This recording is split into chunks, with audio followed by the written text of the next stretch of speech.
Howdy folks, and welcome to the World of Tanks patch 8.10 test server with the mighty Jingles. Patch 8.10 is up on the test server. It is not that big a patch, content-wise, as previous content patches. The big news, of course, is that the Japanese tanks are here. Well, the Japanese tanks are almost here. All we have are light tanks and medium tanks. That's why this isn't quite as big a content patch as in previous World of Tanks patches. Right there, we're looking at the new Japanese Tier 10 medium, the STB-1. That is a really, really good tank. But we'll be looking at all of the Japanese tanks, quick preview of them all in this video. But it's not just about the Japanese tanks. There are two new Russian medium tanks. The Lerva has changed. There's all sorts of little changes. So just to get a quick recap of what exactly patch 8.10 is bringing us, let's pop over to the World of Tanks webpage, have a look at the patch notes, and then we can see how they relate to what we actually have on the test server. And here are the patch notes. Now obviously the big news, as we've already seen, the introduction of the Japanese tech tree, but there are also the two new Soviet medium tanks at tier 9 and 10, Object 430 Variant 2 at tier 9 and the Object 430 at tier 10. So we'll be taking a look at those also. The existing Japanese premium tanks that you can only buy in the gift shop are now available for sale in the in-game store, and there is a new map. It's a Japanese map called Hidden Village.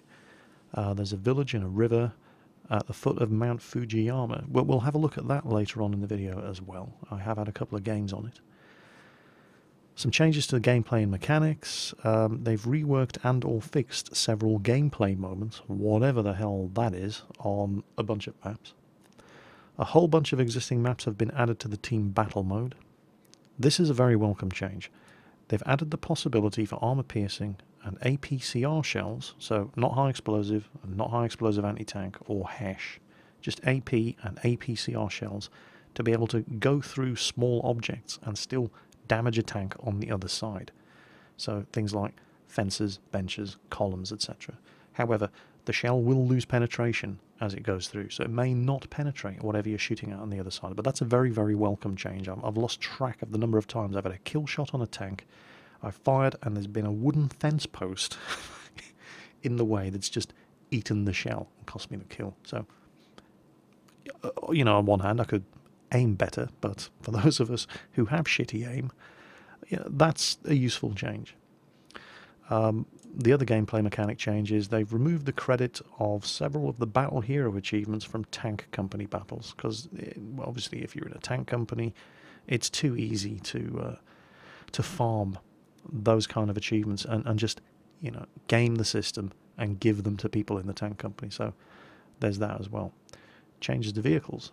A whole bunch of minor changes, various different armor fixes. This one's quite amusing. They fixed the earlier drowning of the German Rheinmetall Borsig Waffenträger tank destroyer. Apparently, the Rheinmetall Borsig was drowning in shallow water because it's such a low-profile machine, where other tanks weren't. So, if that issue has affected you in the past, it's not going to affect you in the future. They've increased the speed of the mouse's turret traverse by 2 degrees. That's an interesting one. That's going to be welcome news to mouse drivers. This is also fairly big news. Because of historical reasons, I'm not quite sure what historical reasons those are, because the Lerva never existed, but hey, whatever. They've increased the top armor plate thickness on the Lerva by 20 millimeters. They've decreased the weight by 2.5 tons. They've increased the ammo capacity to 40 rounds of ammo, and they've increased the gun elevation and depression angles. Now that's a fairly major buff to the Lerva. I'm not entirely sure what they mean by this bit here. Top armoured plate thickness increased by 20 millimeters. Reading that, it sounds like, you know, the actual top of the hull armour has been increased, so that, for example, if an artillery shell is lobbed and lands on top of the Lerva, it'll take less damage because it has more armour. But looking at the Lerva in the game, the side armour of the hull has also been increased by 20 millimeters. It was 80, now it's 100 millimeters of side armour on the Lerva. So I'm not entirely sure if that's what they mean by the top armoured plate thickness, or perhaps that is in addition to 100 millimeters of side armour. We'll have to see. And, you know, various other, change the colour tint for Chinese premium, you know, minor changes like that. There is a whole bunch of new graphical rendering and colour tinting effects. Some of it is quite significant. They've added a motion blur effect, which looks really good, but it trashes your frame rate. I have had to turn a lot of these things off in order to keep the game playable on the test server, which it is kind of laggy at the best of times. Obviously, it's hosted in Russia. Bear in mind, a lot of this, work in progress. I dare say they haven't optimized it yet for final release. So the kind of frame rate drops that I'm experiencing on the test server with some of these new graphical effects, the lag that it's causing may not be what you're likely to expect to see on the live server. They may still be working at optimizing all of this. And of course, the live server, you get better response than when you're playing on the test server anyway.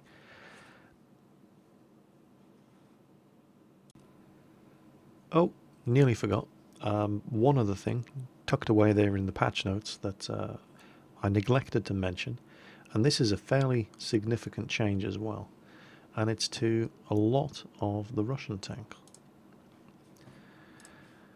What the note said in the patch notes was that they have improved the suspension of all Soviet tanks based on the IS and the KV chassis. So, the KV-1, the T-150, the KV-1S, the KV-2, the IS, the KV-3, probably also the KV-4. Now, what exactly does improved the suspension mean? Well, I don't think we're going to be looking at anything like improved hull traverse, but we are probably looking at much better ground resistance. So you're going to find that all of these heavy tanks are probably going to be handling much, much better on rough ground. Well, I say much, much better. I don't know how much better. They haven't published any figures. All they've said is they've improved the suspension. So you should probably expect the ground resistance of all of these Russian heavy tanks to be improved in patch 8.10 over what you are currently used to in the current version of World of Tanks. So that's a fairly significant buff to the mobility of a lot of the Russian heavy tanks. So, the new Japanese tech tree, because this is the big news. Let's take a look at it. So you can see we have your rank 1, which is basically just a Japanese version of the Renault FT. It's the Renault Otsu. Light tanks all the way up to tier 4.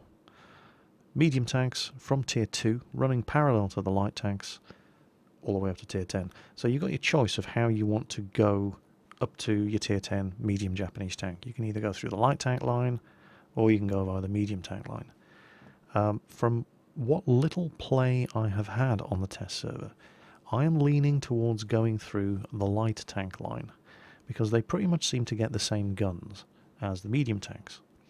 And the medium tanks, see, this is the thing about the Japanese. Their armor is garbage. It really, really is. Just awful. All the way through the medium and the light tank line, the armor is terrible. Up until the tier 10, which actually gets some pretty good armor. And if you're going to be driving tanks that have crappy armor in the first place, and the same gun as the light tanks, well, you may as well be driving the light tanks, because the light tanks at least get their camo value while they're moving, which medium tanks don't. And we'll show you what you mean when I go to the garage. So, ignoring the tier 1, because it's tier 1, it does have absolutely epic gun depression, by the way. That's really the trademark of the Japanese tanks. The gun depression is fantastic. Almost without exception, all the way through the light tank and the medium tank line. Very, very good gun depression, even here at tier 1. You go to tier 2, there it is. It's the Type 95 Hago. I'm going to have real problems pronouncing these Japanese names, so please bear with me. Again, great gun depression. Armor-wise, 35mm on the turret, 12 on the hull. If you were to, for example, look at the tier 2 medium, well, yeah, 25mm of armour in the hull, 30 on the turret, but it's still rubbish and it's not going to stop a shot. You compare the Tier 3 light tank, which has 16mm of hull armour and 30mm of turret armour, versus the Tier 3 medium, the Chi-Ha Type 97. The armour is just as bad. It's 25 on the hull, 35 on the turret. It's slower, it's a bigger target. So if I was given the choice of whether I wanted to go up the light tank line or the medium tank line, I would choose the light tanks. Because they're faster, they're smaller targets, and their armour is irrelevant anyway, as is the mediums. And the gun selection, well, where is it? There you go. They both use exactly the same gun. There's that 37mm gun Type 1. It's used on the Kini, which is the Tier 3 light tank, and it's also used on the Chi-Ha. There it is. The Tier 3 medium tank. So if they're getting the same gun, one's faster and a smaller target and keeps its camo value while it's moving because it's a light tank, well, it seems like a no-brainer to just choose the light tank. And it's the same deal when you go up to Tier 4. Tier 4 light tank, there it is, the Type 5 Ki-Ho. And there's the Tier 4 medium, the Type 1 Chi-He. Look at the size difference between the two things. How much armour does this thing have? 50 at the most at the front. The Tier 4 light tank, yeah, less armour, 20 at the front, 30 on the turret, but who cares? You know, the medium only has 50, and it's a much bigger target, and they both use the same guns. There's that experimental 57mm tank gun Shin. It's used on the Type 1 Chi-He. It's also used on the Type 5 Ki-Ho. You can have that gun on this light tank. There it is. So it just really doesn't make sense, in my opinion anyway, to be grinding your way up the medium tank line to get to the Tier 5 Chinook, when you can have the same guns on smaller, faster targets that keep camo bonus while moving by going up the light tank line. So that would certainly be my recommendation. All of these tanks, however, have epic gun depression. That really does seem to be the Japanese thing. So then we come to Tier 5, and from Tier 5 on, it's nothing but medium tanks. Right? There are no tank destroyers, heavy tanks, no more light tanks, there's no artillery. It's just medium Japanese tanks. And the good news, for those of you who are thinking of grinding up the Japanese medium tank line, is that the Chinook, upon which the Chinook Kai, the premium Tier 5 Japanese medium that's already in the game, the Chinook is a better tank. Which is kind of bizarre, because Chinook Kai just means modified version of the Chinook, so I'm not quite sure what they did to modify it and make it worse, but hey, there it is. And the reason it's worse is because the Chinook Kai is a heavier tank than the Chinook, and it has a less powerful engine. The turret doesn't turn as quickly, it has exactly the same gun, exactly the same armour.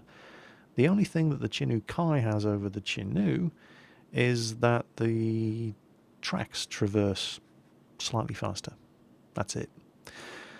If you look at the power to weight ratio, 15.38 on the Chinook, 11.27 on the Chinook Kai, and that was the Chinook Kai's main problem, the fact that it was so just awfully sluggish. Well, you don't have that problem with the Chinook, so that's great news, because you're going to have to go through the Chinook.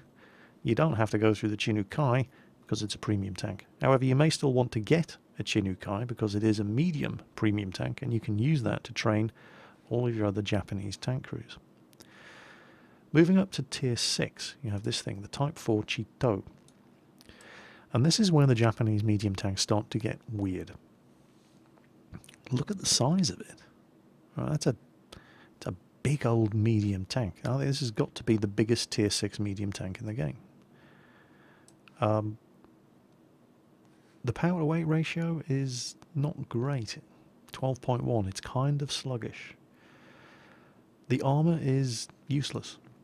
75mm at Tier 6. It's not terrible, but it's not great either. The side and rear armour on all of these Japanese medium tanks is awful.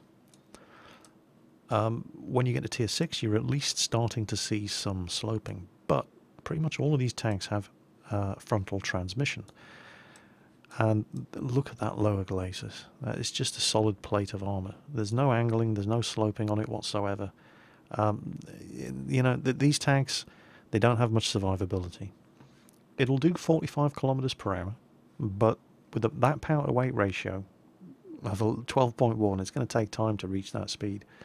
I didn't really think too much of this tank at all. The gun is not bad. I have to say that about the gun. It is not bad. It's a very good rate of fire, 15.79 rounds per minute, with 155 penetration, 130 damage, 0.36 accuracy, 2.1 aiming time. The accuracy is all right. It's not bad. 2.1 aiming time is pretty good. But, you know, you've got to compare this to the existing Tier 6 medium tanks, and there's some great Tier 6 medium tanks out there. The Cromwell would run rings around this thing with ease. It's just so fast. And this thing is huge. I mean, it's the size of a tiger, if not bigger. And so this is kind of where the Japanese medium tanks start getting weird, because is it really a medium, or is it a reasonably mobile heavy tank with no armour? You know, and you kind of get the same deal when you come up here to Tier 7. Look at the size of this monster, the Type 5 Chiri. It's massive. It's the size of an AMX M4 1945, the French Tier 7 heavy tank. But it just doesn't have heavy tank armour. Still, only has 75mm of armour at the front of the hull and the turret. And the power weight ratio, 12.91. Pretty terrible. Again, 42 kilometers per hour. None of these tanks are particularly mobile. But the thing about the Type 5 Chiri is it gets an autoloader. Well, it actually gets a choice or two. You've got the 7.5 centimeter gun from the previous tier, and then you've got these two, and they're basically the same gun, except one of them is an autoloader. And this is a very, very interesting autoloader. 155 penetration, 130 average damage. It's pretty much the same as the gun on the Tier 6, but it's more accurate and it aims faster. 1.7 second aiming time is really, really good, and that 0.3 accuracy is pretty good as well. So those stats, the hard stats of the gun, are exactly the same whether you go for the regular tank gun or the autoloader. But look at this. It's an autoloader with 3 shots, but it only has 1 second between each shot firing, and it only takes 10 seconds to reload the whole thing. So don't forget, the first shot is free, right? It doesn't take you any time to load the first shot. It's already in the breech. So it only takes you 2 seconds to empty the magazine and do 390 average damage in 2 seconds. 10 seconds then to reload. That's nothing. That's a really, really interesting gun. The DPM is actually better with the non-autoloading gun loaded. You do get a faster rate of fire overall, but the ability to pop out and in 2 seconds do, you know, that amount of damage, that makes this thing really, really interesting. The only problem is it's mounted on this absolutely huge monster of an allegedly medium tank. So that's the Type 5 Chiri. Tier 8, we're starting to get a slightly more modern look to the tanks. This thing, the STA-1, is, look at it, it's kind of like, it really does remind me of a T-28 prototype with a pattern turret stuck on it. It's an interesting looking machine. Again, it's huge, it's massive. Don't forget, this thing is going to be competing against things like the Centurion, and it's probably the same size as the Centurion. The armour, again, is absolutely rubbish. The armour is even worse on this thing than on the previous tanks. It's only 45mm of hull armour at the front, although it is, you know, there's a good slope on there, but 45mm of armour at Tier 8, that's bad. The side armour, 35, the rear, 25. The turret is interesting. On paper, it's not very well armoured at all. Well, it isn't very well armoured at all. 70 at the front, 60 at the side, 35 at the rear. Obviously, with that huge raised engine deck at the back, the gun depression to the rear is non-existent. But look at the thickness of the gun mantlet. It's kind of like the Pershing gun mantlet. People see Pershing, they think, Pershing, crap armor. They fire, ding, that one didn't go through, bounced off the gun mantlet. This thing does have quite a trollish gun mantlet. I wish it covered more of the front of the turret, but, you know, it is what it is. The gun, there we go, 90mm gun Type 91. It's 8 rounds per minute with 218 penetration, 240 damage, 0.36 accuracy, 2.3 second aiming time. It's basically the same gun as the 90mm gun on the Indian Panzer, except it doesn't have that god-awful 2.9 second aiming time. And that, for me, is what kills the 90mm gun on the Indian Panzer. Well, it doesn't kill it, but it makes it incredibly frustrating to use. 2.3 second aiming time is pretty good. The only problem is it's mounted on a tank that only has 45mm of armour at the front, 35 at the side, 25 at the rear. And the power to weight ratio on the STA-1 isn't bad. 16.55 is a decent power to weight ratio. This is actually quite a mobile medium tank. It feels more like a medium tank than things like that monster there. I mean, seriously, that's a medium? And this thing here. I didn't fall in love with this thing, I have to say. I haven't really played that many games in it, but it seems like a difficult tank to do well in. But it does have a good gun. Now, when you move up to tier 9, things start to get very, very interesting. Look at that. It looks a lot like one of the patterns, and it was in fact based on the hull of... which version of the pattern? Let's have a look. Based on the hull of the M47 pattern. So, some similarities there with the American tanks. Again, the hull armour is absolute garbage. 55 at the front, 35 at the side, 25 at the rear. The turret, same deal as with the STA-1 at tier 8. Horrible armour, but a very, very trollish gun mantlet. And of course, these tanks all have great gun depression. So, kind of in the same way that with the Centurion 7-1, you can work ridge lines and bounce unbelievable shots off the gun mantlet. This thing promises to play more or less the same way, and the top speed is actually very good. 47.6 kilometers per hour. That's like that's 20% more top speed than the Centurion 7-1, which only does 40 kilometers per hour. Traverse speed of 48 degrees. It's a very, very nimble, maneuverable, agile tank.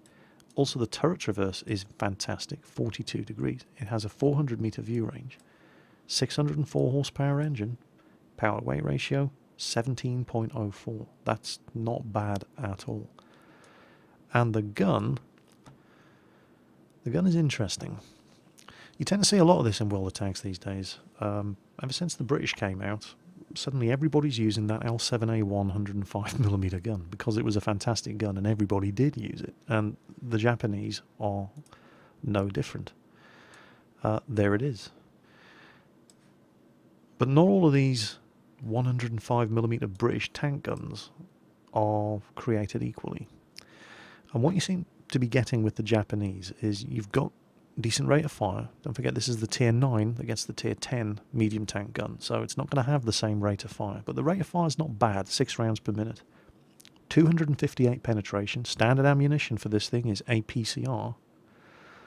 390 average damage. The accuracy, however, 0.36. Now, if you can, this is basically the same gun that the Leopard has, and the Leopard has laser-like accuracy and lightning fast aiming time, whereas on this thing, 0.36 accuracy is, well, it's not bad, but at this sort of level, we're getting used to better accuracy than that. You look at the German tanks, you look at the British tanks that use this gun, the accuracy is better. The aiming time is all right, but that accuracy, as you're going to see in some of the replays, is the difference between life and death, hitting the target where you aim and missing, or going into the spaced armor and not getting the kill when you need it. 0.36 accuracy is kind of forgivable at tier 6, 7 and 8, but at tier 9 and 10 on a tank with that gun, I don't know. Speaking of tier 10, there it is, the Type 61. No, it isn't.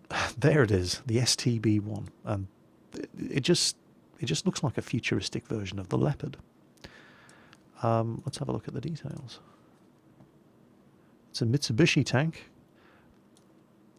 Now, it does not say that the design was influenced by the Leopard, but I'm betting it was. I mean, look at it. It really does look like a Leopard. I could be wrong, but I'm going to say that the Japanese tank designers looked at the Leopard one and they thought, yep, we want one of those, and they built their own. I'm probably wrong, but hey, you never know. And that turret, well, we finally actually get a Japanese medium tank that has some armour. It's 110 millimeters of armour on the front of the hull, and it is very, very well sloped and angled. The turret is 132 at the front, and there isn't a single flat surface on it. It's also 132 at the side. And while it's only 25 at the rear, it's not that easy a target to hit. I mean, look at the back of the turret. It's tiny. It's a very, very low-profile tank, just like the Leopard 1. It will do 53 kilometers per hour. It has a power-to-weight ratio of 19.82. That's very, very good. The track traverse is 52 degrees per second. That's phenomenally good. This is a very fast, very agile medium tank. The turret itself turns at 42 degrees per second. It has a 410 meter view range. And the gun, well, it's pretty much the same as we saw at, in fact, let's compare the stats directly at tier 9. Oh, we can't do that. I would have to actually pull the tank up. Well, take my word for it. The only difference is the rate of fire and the aiming time. The accuracy, the damage, and the penetration are the same. We had 6 rounds per minute at tier 9. Here at tier 10, 7.5 rounds per minute. That is very, very good DPM.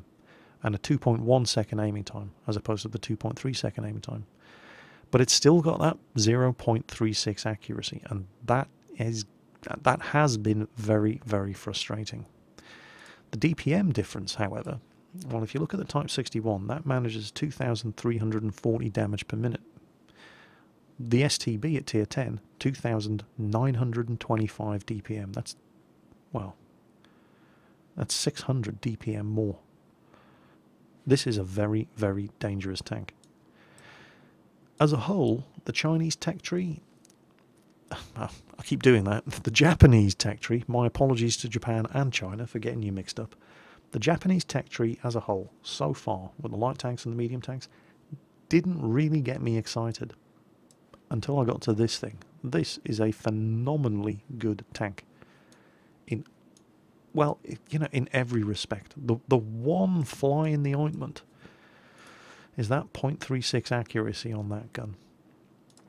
But, you know, that's not bad. It's just not as good as I would be used to on a tank that uses this gun. In all other respects, this is a deadly machine. Worth grinding up the Japanese tech tree just to get to this thing? I think it is. I think this could be the new Leopard 1. Right, let's have a few games, because that's what you're here for. You don't want to listen to me rabbit on about these machines. Let's put them through the paces and see what they can do. I'm trying to discern the flavour, if you like, of the Japanese tanks. What's the Japanese hook? Why are we going to go for the Japanese tanks as opposed to the British, the French, the Americans, the Germans, the Russians, whatever? Let's take them out for a spin.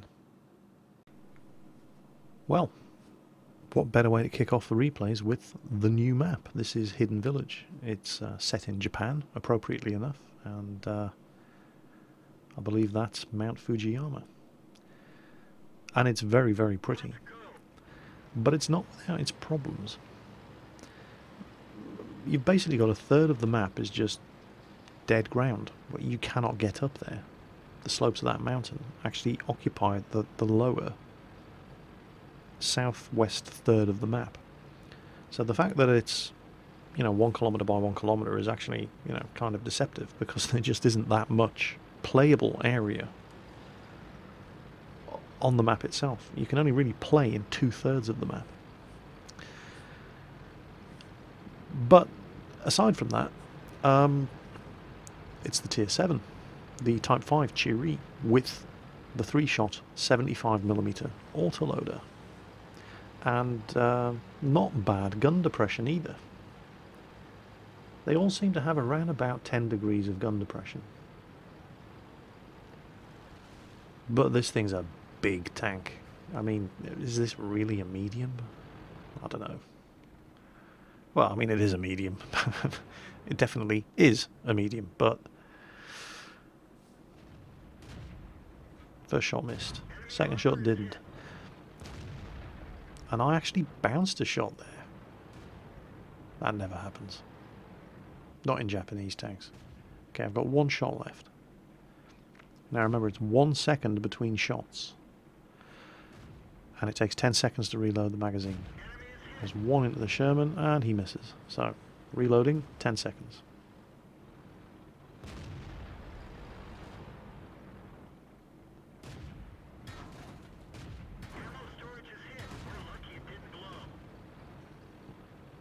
And that was another Type 5 Cheery shooting back at me. I do seem to have ammo rack problems with these Japanese tanks. I don't know exactly where the ammo rack is situated, but it does seem to be in the front. I don't know how much of an issue that's going to be because I haven't played these tanks enough.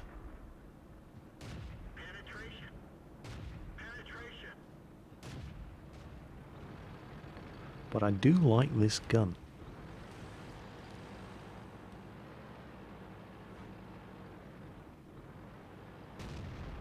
Oh, there goes the Sherman.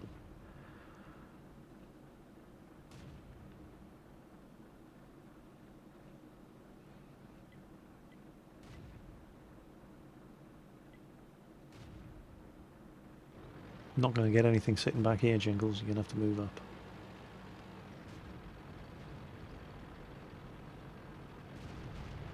I've had this map a few times, and this is the only time I can really remember seeing anybody fighting in the village.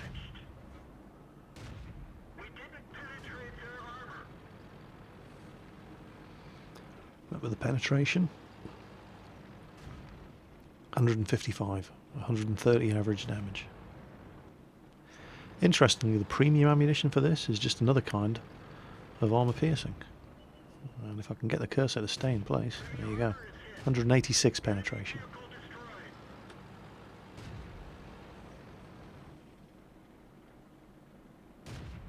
One shot left. Well, it was a bit of a risk, trying to blow that guy's cover away and then reload the magazine and then kill him. There's only one of them left. There's a Hellcat down there somewhere. So, Tier 7 medium tank with an autoloader. I think this thing's going to be quite popular despite the size and the vulnerability of the machine. And it's not terribly immobile. You know, there is decent speed. It's just, you know, such a big ungainly target. But that autoloader is going to be probably the weapon of choice on the Tier 7 Chinese medium tank, the Type 5 Cheery. And very, very pretty new map, I'm sure you'll agree. It's just a shame that so much of it is wasted space. The one thing I did think about this map was not that many... Sometimes when you see Wargaming introducing a new map, I sometimes wonder if they've considered what it's going to be like for every different type of tank to drive on it. This map does not strike me as being scout tank territory. They're just... the area up there is one hell of a choke point. It's kind of like a larger version of the northeastern corner of Pearl River, where all the heavy tanks go to duke it out. There's not a massive amount of cover there, and there's very little opportunity for a light tank to spot. Down here, well, I don't know. Maybe I'm wrong. I really haven't explored this end of the map too much, but you don't generally tend to see light tanks doing much scouting in a town, which only leaves this narrow strip of ground here for them to do their thing. But what are you going to spot from here? You're not going to spot anybody back up there. There's a mountain in the way. and there's all sorts of cover and concealment in the village. So my feeling is that this map is not going to be very popular for the light tank drivers amongst us. But for the mediums and heavies and tank destroyers, and certainly for the artillery, artillery's going to love this place. There are undulations in the ground up there that you can use to take advantage of cover from other tanks, but artillery is absolutely going to wreck you. So, a balanced map, I think the jury's out, but more playtesting will determine the accuracy of that assessment.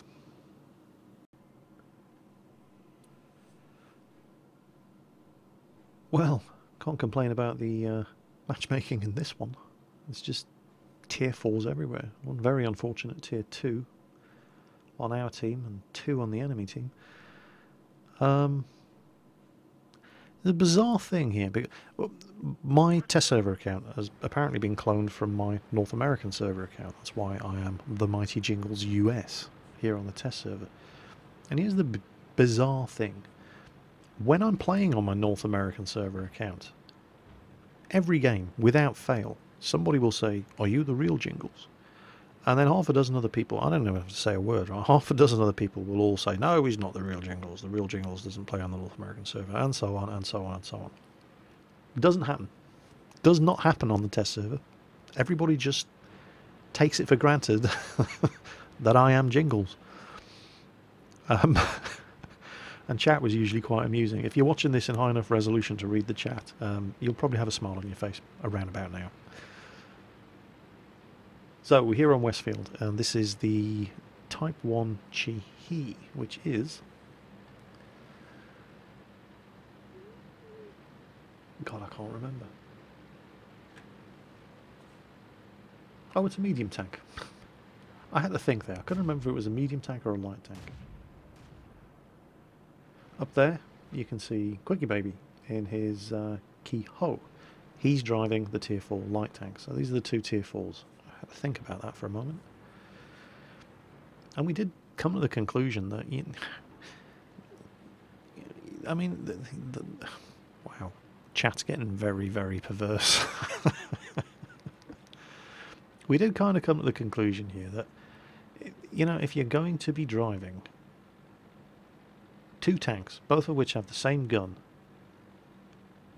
one of which is faster, is a smaller target, and keeps its camo bonus while it's moving, well, you're going to want to drive the light tank. There's just no point in driving the Japanese mediums prior to Tier 5.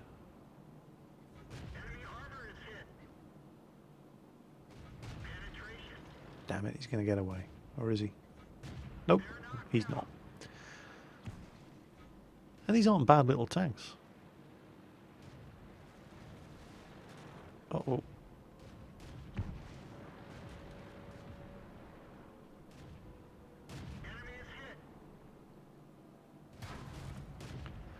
Oh, getting shot at. And there you go.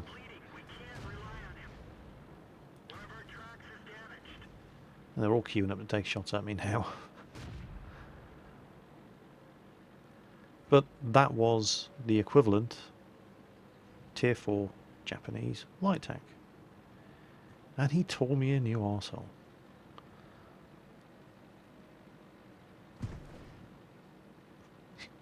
The tiny amount of extra armour that you have in these mediums over the equivalent tier light tanks at tiers 2, 3 and 4 is just not worth it. That little bit of extra armour is not going to protect you from anything. So you may as well be driving the light tanks.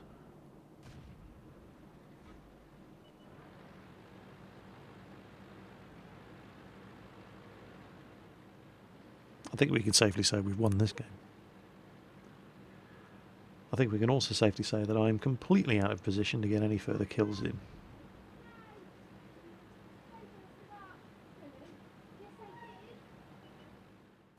Alright, that's enough of Tier 4. Let's step things up a bit. How about a look at the Tier 8?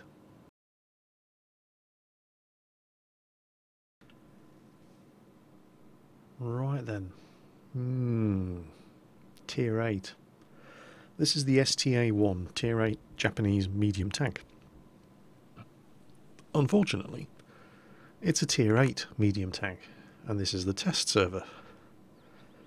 And as I have said before, testing Tier 8s on the test server is the most brutal environment you can possibly be in. Because this is what the matchmaking's like.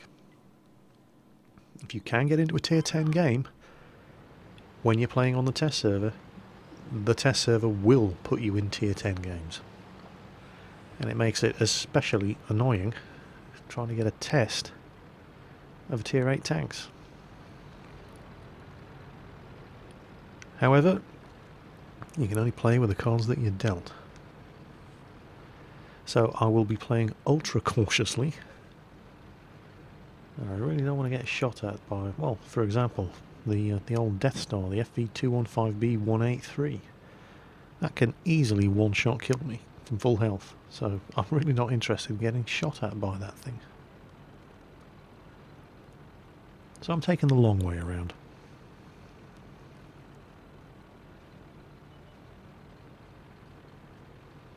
So anyway, we're here on steps, and as mentioned, it's very, very much a Tier 10 game. 90mm gun on this thing is not bad. Decent penetration, decent accuracy, pretty good aiming time. Damage output, little on the low side. The DPM of this tank isn't, well, it's not bad, but it's, you know, there's certainly nothing to write home about either. But the tank itself is quite manoeuvrable. It's got good turret traverse. Really don't want to be getting shot at by STB-1s. And there's a lot of them up there. Oh, speaking of Death Stars.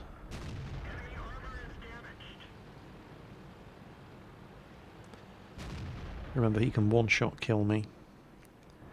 So let's do our best to not get shot at. He's backed off. You know, I believe that shot looked like it was heading right for his commander's cupola. If he hadn't died the fraction of a second before the shot hit him, that might have actually done some damage. That one definitely did. We're just whittling that 215B away. But popping out in front of his gun is awfully risky. And that turns out, don't need to worry anymore. So, you know, the team's doing well with very little help from me. We've definitely got this flank. Not too sure about the other one though. I don't know if you've noticed as well, the tank icons on the minimap are a lot more clearly defined. And the game seems to default to the kind of over-tank marker settings that I normally have to go into and set up for myself, showing the health bars above the tanks with the health maximum and the health remaining. Which a lot of people think I'm using a mod for. I'm not. This is actually part of the game. You can go into your settings and change your marker and get these health bars over the tanks. Well, in patch 8.10 it seems to be defaulting to this setup, which is nice. It means I don't have to go in and change it every time I try to run a replay. There's lots of little quality of life changes like that.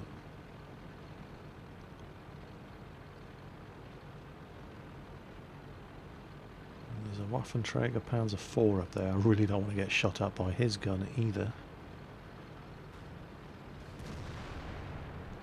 This is actually a very, very mobile tank.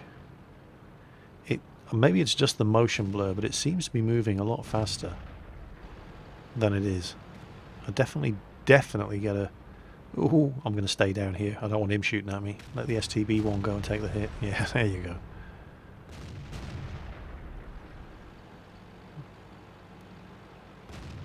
Now there's a Waffenträger E100 over there. And oh, he's a big machine.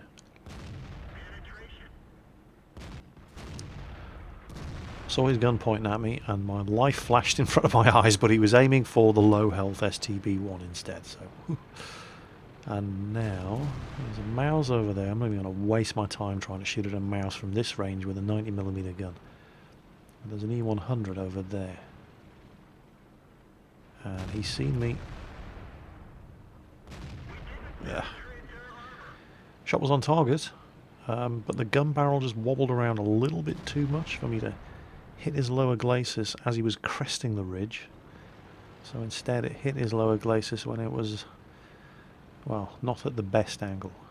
Straight on, but he wasn't exposing, you know, he wasn't showing his underbelly as he came over the hill.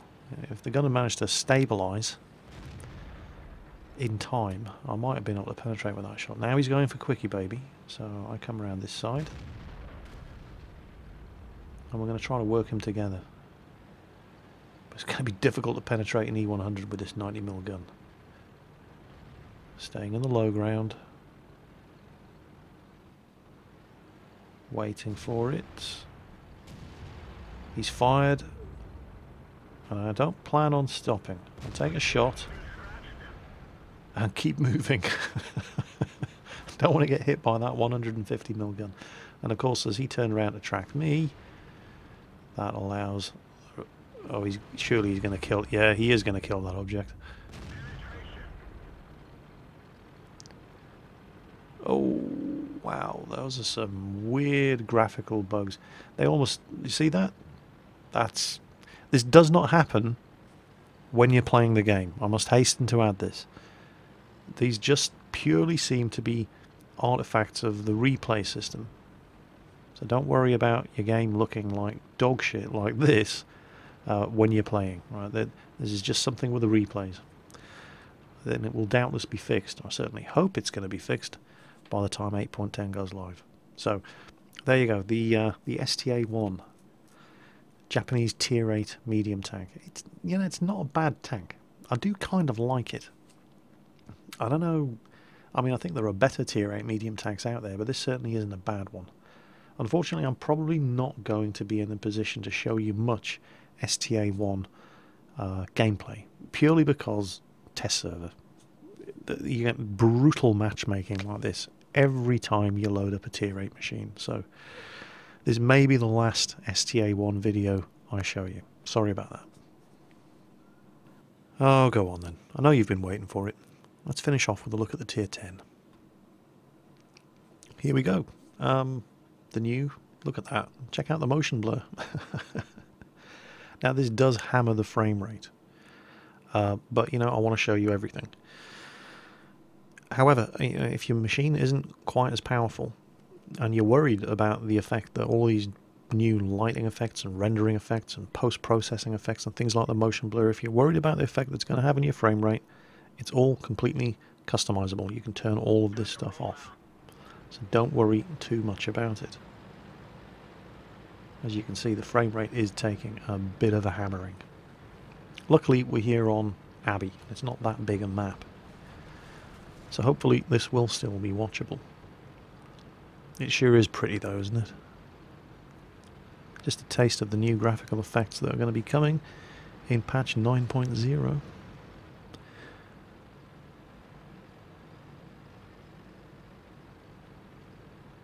So anyway, yes, here it is, the STB-1. This is one hell of a tank.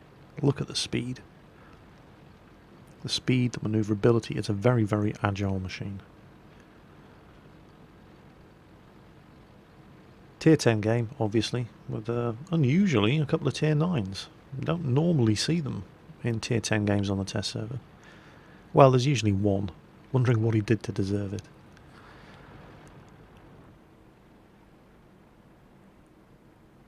And there's... Nope. No, oh, there we go. Aim. Got him. Didn't really have any problems with the average-ish accuracy there. This guy's in trouble now. There's 3 of us ganging up on him.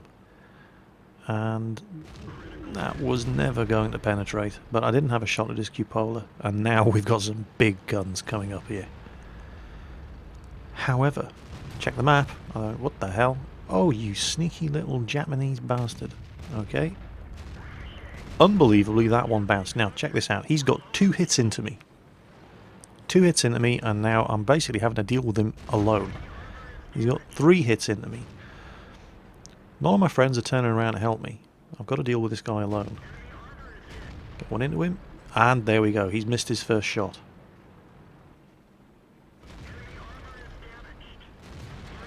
That shot only blows my tracks off. The Waffenträger has finally realised, oh, what's that shooting behind us? But he's going to get here slightly too late. He's waiting for me to take the hit.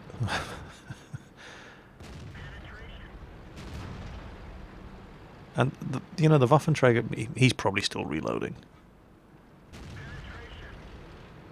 And now he comes in to take the kill, and artillery gets him. So, that guy, 2 shots into me before I was even able to return fire.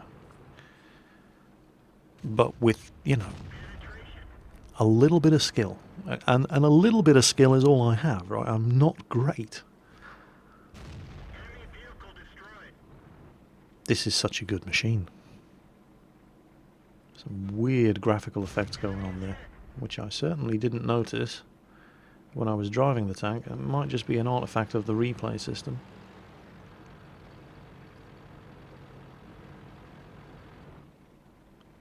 There's a Death Star over there. Don't have a shot at him though.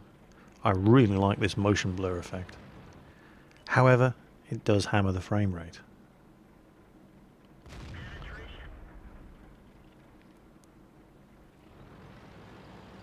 And I think we can safely say we've got this. We're winning 11-6.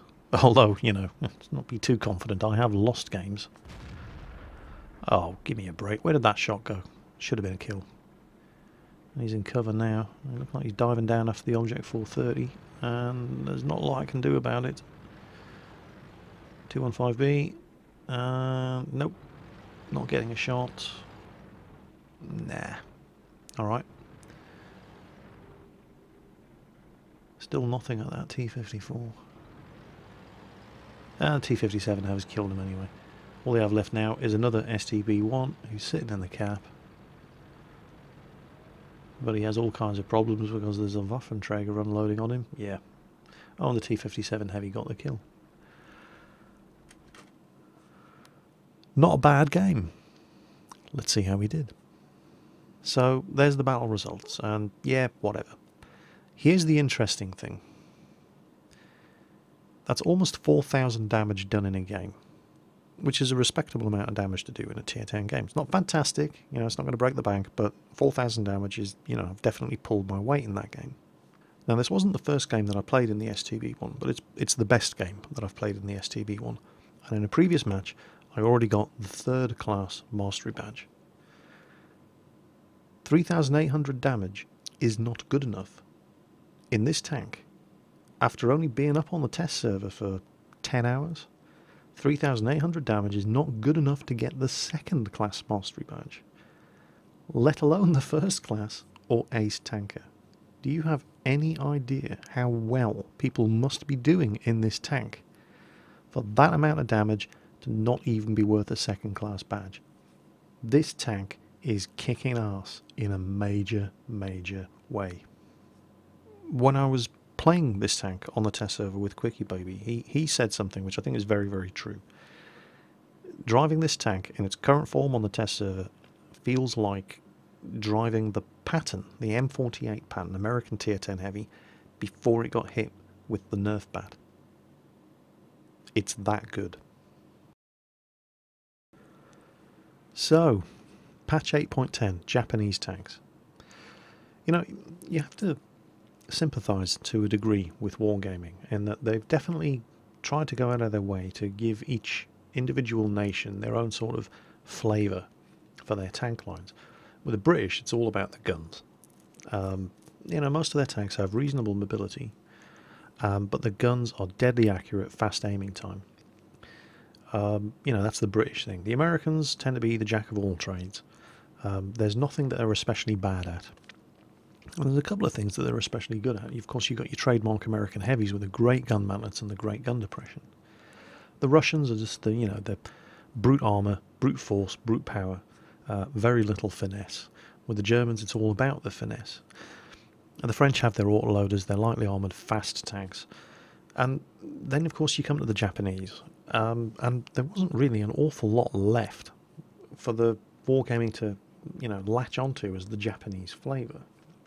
And what they seem to have gone for is terrible armour, certainly among the light and medium tanks, with the exception of the STB-1 Tier 10. But generally the Japanese tanks have terrible, terrible armour. Great gun depression, almost across the board. Every single one of the Japanese tanks has fantastically good gun depression. We're not talking Dicker Max or Stuart Mill levels of gun depression, but most of these tanks have got 10 degrees of gun depression, which is fantastic.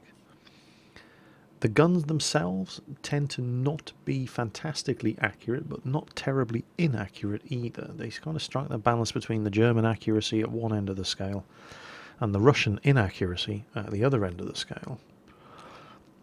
Good DPM on the guns, but not fantastic penetration. And that kind of seems to be the Japanese thing. Now, is that going to be enough to convince you to grind your way down the Japanese light and medium tank line? Well, you pays your money, you takes your chance. Personally, I think this machine, the STB-1, is absolutely fantastic and a definite contender for the best Tier 10 medium tank in the game. Depending on how you like to drive your medium tanks, but this thing has just so much going for it. Is this tank going to be good enough to make me grind down the Japanese medium tank line? Because I wasn't really too excited by any of the other Japanese medium tanks. Yeah, I think it is. I think I'll probably be doing it because this tank is fantastic. So, patch 8.10 test server. I hope you've enjoyed the video. I hope you found it informative. I'm probably not going to be doing quite as much coverage of the 8.10 test server as I did all of the other test servers, because there just isn't that much new actual content in patch 8.10. There's pretty much just a couple of low-tier Japanese light tanks that mostly nobody's really going to care about, some low-tier Japanese medium tanks that mostly nobody's going to care about, and only one line of Japanese medium tanks from tier 5 up. There's only really 6 tanks that people are going to be playing for a while, so there's not that much content to cover. I hope you've enjoyed what you've seen, however, and I will be doing some more patch 8.10 test server videos. Try and get some good games in all of these machines, just to give you a better idea of the capabilities of each tank. As always, folks, take care on that battlefield, and I'll catch you next time.